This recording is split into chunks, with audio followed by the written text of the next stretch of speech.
سلام البنات، اليوم ان شاء الله غادي نصوبوا معقوده ديال الدار. عندنا هنا بطاطا، واحد الكيلو تقريبا البطاطا من بعد ما سلقته راني كنمعسو. عندي هنا سميتو العطريه اللي غادي نعطر بها.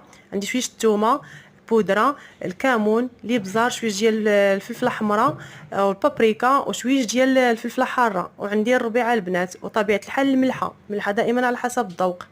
هنا كندمج كلشي البنات، كنخلطهم بهذه الطريقه هذه كيف ما كتشوفوا.